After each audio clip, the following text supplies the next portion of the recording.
Welcome to Boardroom Talk. Today's topic is a bit sensitive. A conversation is uncomfortable for some, but it's a necessary conversation. It's our reality. It's the angry black woman. So we all have been labeled or stereotyped as something at some point in our lives. But in doing so, we need to understand, we need to debunk these myths of any stereotype and move forward with the situation. So today we're talking everything angry black woman. And again, this is an uncomfortable conversation, but it's our reality. You guys ready for our business news rundown? We got a couple of things that I want to talk about today. The first thing, do you all remember the Boston's Cheers bar? Yes, the iconic bar from the television show. Well, after over 20 years of being in business, they have closed. And it's unfortunate, due to this pandemic, a lot of bars, restaurants, or even essential businesses have closed due to coronavirus. I wish you all the best in the future, and hopefully one day you guys can reopen because it's iconic and we want to see you succeed. So the next item for the business news rundown. Again, this coronavirus is taking over our new normal. And unfortunately, I hate to report, but there are more retail stores that are closing and filing for bankruptcy. So we have J. Crew, Neiman Marcus, JCPenney. They've already filed back in the month of May, but there's more coming. So my question is to everyone, what can we do to help support these retailers? They've been around all this time, and now due to this pandemic, of course, decisions have to be made, and so they are choosing to go bankrupt. It's unfortunate. Phase 1, phase 2, phase 3 were part of the reopening process of the coronavirus when different cities and states shut down. But now New York Governor Cuomo has, he's warned New York City residents that they're going to have another closing coming this fall. That, again, is unfortunate. And it's going to affect our restaurants. So with this economy, the coronavirus, how can we help these restaurants thrive, with these closings? It will affect them. So today, our guest is a woman who is breaking barriers in a male-dominated industry. In that particular type of environment, it's easy to be misunderstood. So today we're going to talk about everything angry black woman. It's a stereotype that is perceived by others, but is it really the reality? So welcome, Miss Tia. All right, so welcome, Tia. Thank you for coming. Thank you for having me. So tell us a little bit about yourself. What do you do? Tell us about Tia. Let's see. By day, I am an attorney for a clinical research organization. And also by day and night, I am a vice president for Jamla Records, for a record label. So tell us about Jamla Records. Jamla Records was started by Grammy Award winning Knife Wonder, who's also one of my best friends, a couple of years ago, probably 10 years or 11 years now. And it's here in Raleigh, and it's a record label, really hip hop and R&B soul type of music. So, and I've been working there probably 10 years. Wow, 10 years. A lot can happen in 10 years. A lot can happen in 10 years. Okay, so talking about this whole black woman being angry, or it's a very sensitive topic. We do know that. What do you think about it, just in general? Honestly, I think it's a cop-out.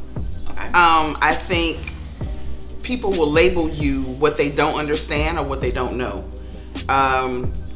I'm not a person, and I had this conversation the other day, I'm not a person that automatically walks into a room of strangers with a giant smile on my face. I survey the room, I kind of get what the vibe is, and then I act accordingly. I have a smile, but you're not going to see it initially. Right. But just because I have a straight face doesn't mean that I'm automatically upset, right, or that I have an attitude problem, or if I don't agree with something or I'm passionate about something, doesn't necessarily, and it doesn't agree with what, or doesn't fall in line with what you are passionate about, doesn't make me angry. It just makes me have a different opinion. So do you think because I don't have a great poker face either. So why do people think, not even people, just more of like men, why do you think that they think that we are angry when we're not smiling all the time? This is probably going to rub some folks the wrong way. And it's okay, because it's a boardroom talk. Insecurity. Okay. I think a lot of it is insecurity. I think, the saying of mamas raise their daughters, but they love their sons. Mm-hmm. And I think a lot of that has to do with it. Okay. I think sometimes we are groomed to be able to take on the world, especially as black women. We're groomed for that. But sometimes men are not. They're like, well, there's a girl that's being prepared to be a good wife and a good mother, but not being prepared to be a good husband and right father. But they're not being prepped. And so I think a lot of times that may be some of it, and then they're like, well, she has an attitude problem, or she's angry, or she's bitter, or she's jaded.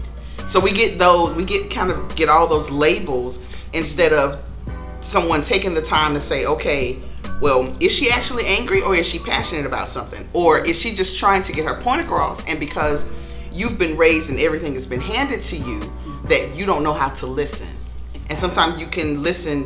When they do listen, they listen to respond and not to understand. Well, you're preaching today. I mean, I'm just you're preaching. One thing to me was very disturbing is that a lot of our criticism is coming from our own. Yeah. From a black man, and to me again, it's very disturbing. So let's take this whole Meg Thee Stallion situation.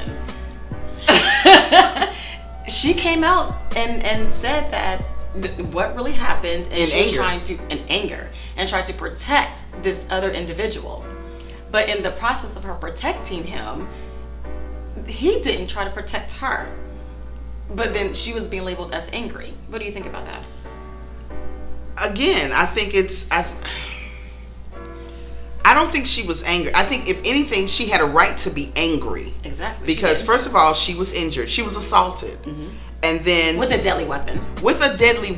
Which that could have gone either way. Like, she was shot, based on the information that I have, which is very limited. Mm-hmm. She was shot in the foot. Mm-hmm. But you can hit a nerve and end up, and somebody got to call your mom or your dad and say she's no longer here. Exactly. So the fact that she was injured and assaulted, and then initially she didn't snitch on him. She was protecting him. Which is something that black women do all the time. But do we get protection? And sometimes it's not reciprocated. You're right. Exactly. So I think she had a right to be angry, especially with, her allegations, from what I heard, like a clip or something today. But her allegations were, your publicists are out here putting out all these fake stories, and I never said anything. Right. I let the people talk, but now I have to come back and kind of protect myself, because now you're making me look like I'm the bad guy when I'm actually the victim. Exactly. So it was a perception of her being the angry black woman. Right, but she's not the angry black. She's upset because she was hurt. And literally. then literally disrespected on top of it. Exactly. Let me tell you something. I'm not. But anyway. So there is a lot of movies and television shows that are depicting stereotypes of black women being angry. So Diary of a Mad Black Woman. I love that movie, by the way. I'm a Tyler Perry fan. Waiting to Exhale, which is one of my favorite movies. And I'm going to say, she should have burnt that car. Everything in there. That's one of my favorite scenes. Yes. And Empire, or Cookie. So they're depicting us, because we're both black women, as being angry. But have anybody stopped and asked, well, what happened? Or what led up to you getting to this point of anger? And I agree with you. Now, you labeled some ladies that all were actually angry, but I don't think, I think when we get labeled angry black women, a lot of times it's the wrong label. Right. Those women were angry, but they were angry because they had been wronged in some way. And Waiting to Exhale, it was all about the trifling man. In Empire, Lucius, and that was a guilty pleasure of mine, but Lucius was trash. Mm-hmm. And he was always up to something. And she, again, protected him, did 17 years or however long it was, missed out on raising her children, and then this man treats her, because she took the blame for him. He again, disrespectful. And what was the other? Oh, Tyler Perry. Yes, that's my fault. I'm a Tyler Perry fan, but I think sometimes he depicts everybody in a bad light. That is true. Even the movie Acrimony. Did you see that one? Yeah, I did see it. And that was actually one of his better films. It was. But it goes back to this woman was with this man all these years, protected him, stood by his side, and was there. Yeah, I don't agree with that one. Really? No. Okay, so what was your point of view on that? I think she was crazy, and I think she, and this is from having a lot of male friends and a very close male friends. A lot of times, we as women, after a certain point, we get fed up, which we are entitled to. Right. And she got fed up and waiting on him for his dream to come to fruition, which it did but she lost a lot in the process. She did. So when it finally happened, she was like, but before it happened, she was like, you know what? She was done. I'm done. I've put in all I can do, and I'm done. But he was fair to her. But by this time, she was like, but I've lost all this in the process. I've lost my youth. I've lost, I lost my mama house, and all of these things. So she was angry, but she just went left with it. Like. So do you think the events that led up to that moment caused her to be angry? Is it okay for her to have acted out in that way? I think we have choices. And I think sometimes we stay longer than we should, even when we know better. I mean, we've been blessed with, people call it your gut feeling, your intuition, women's intuition, or whatever. But I think we've been blessed with that, or the church folk call it spirit of discernment. And we've been blessed with that enough to be able to say, you know what, you shouldn't be here. You know this is not going to get any better. You've gotten all the signs. The Lord has dropped down all these blessings and these messages for you, and you still here. So I think it's a choice on whether or not you stay. And then after that, then you kind of have to deal with what you come up with, or what comes out is. So how can we change this conversation? So the stereotype is pretty much robbing black women of our voices, being labeled angry. So how can we change this conversation? That's $1 million question. I honestly don't think it's something that we can change as black women, because we're the ones that are being labeled. I think it's going to have to be a mindset of men. There's a difference between a mindset of a man and a mindset of a boy. We all know that. So talk about it. What is it?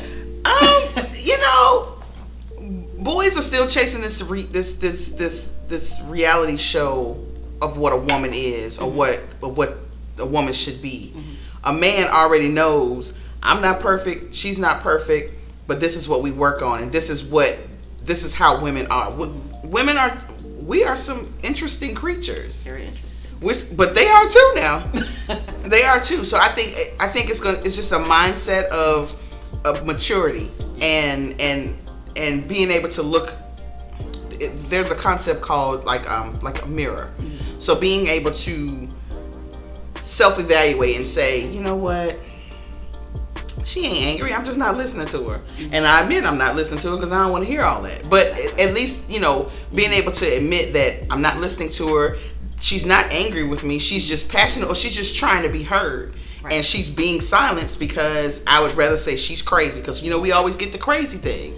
So she's crazy, or she's not, or she's angry, or she's bitter, or she's jaded, or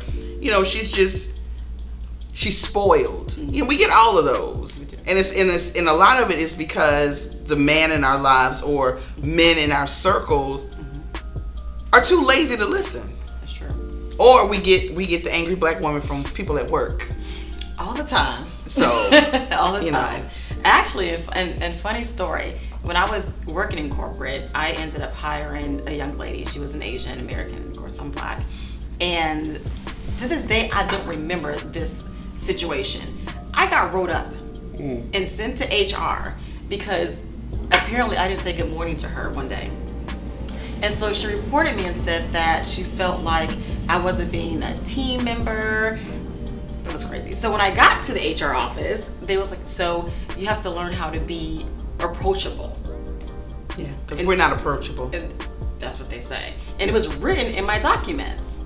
I was like, you're really writing me up because I forgot or didn't even realize I didn't say good morning to someone. And I'm a morning person, so I'm usually one up like, hey, have you had your coffee? Let's go get breakfast. And that particular day, I didn't say good morning, and I got wrote up. That's when I resigned. As you should have. And have been doing my own thing since. And you feel so much better. I do. And you can say good morning to who you want to say good morning to. Who I want to, and I hope she watching. This whole persona of this angry black woman, do you think it started as us being young girls on the playground and being called bossy? And do you think that now as adults it affects us? Is it a process, or can it be stopped then? To answer the first part of the question, yes, I think it did start when we were that age. I don't think it was intentional and something that they honestly wanted to instill in us, but it was kind of one of those things where kids are sponges, and so they take in a whole lot, they learn a whole lot, and some things stick with you in childhood. They go all the way until the day you die, and that may be one of them. As far as being labeled,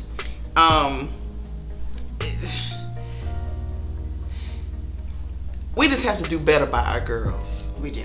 We have to do better by our girls. But I think the label of it all, if you're labeled bossy, or you talk too much, or you get ins and U's in conduct, or you're the one that's always having something to say, or you have to add on something. Sometimes you talk too much, you talking back. It's not that. You just have a voice and you have things that you want to say, and folks have to be willing to listen, or at least be willing to hear you out and then say, okay, that was cute, but no. Right. But at least be able to get it out. But because if not, then you feel shut down. And when folks are shut down, they put on a different attitude. It may be hurt. It may be, well, my voice doesn't matter. So as black women, who can we go to feel protected, to have those vulnerable moments? Because there's times where we want to express ourselves and our passion, but don't want to be labeled as being angry. I think that's when sister circles come into play. You have to have, we as women can be very distant towards each other, but we also have that group of girls that we know when the deal goes down, we get that phone call, this man acting crazy, parents are sick or whatever. You have a couple of girlfriends that you can call anytime. Or if something is going on at work, there's a couple of girlfriends, and they may not always be the same group. But I think just having a circle of friends that are like-minded and will call you on your stuff, but also be able to say, I'm calling you on it, but I still care about you enough that I'll say it, that somebody else won't say it. And being able to receive that as well. But I think, having those type of relationships will kind of be able to cover you, that the outside world or the associates that you have won't be able to do. I definitely agree on that. All right, Tia, thank you so much for coming on the show. You had some great insight on this topic. It's hard to find someone who wants to talk about uncomfortable things, and you're here, and I appreciate it, because this is a sensitive topic. It's something that people don't like to talk about, but it is our reality. We're black women, and we deal with the stereotype, whether we want to or not. It's there. It's how we change it. So you all look out for Tia. How can they follow you on social media? I'm real simple, Tia Watlington. On all social media platforms. Okay. Real simple. Follow her, get in touch. She is not an angry black woman. I'm just gonna let you know this now. She is a beautiful black woman who has degrees, law. She knows the law. So, yeah, Tia. One thing I do want to leave with you all: black women, we're not angry. Again, I'm a black woman. I was raised by a black woman. I was birthed by a black woman. My grandmother is a black woman. And I'm going to tell you this: we are not angry. We are disappointed.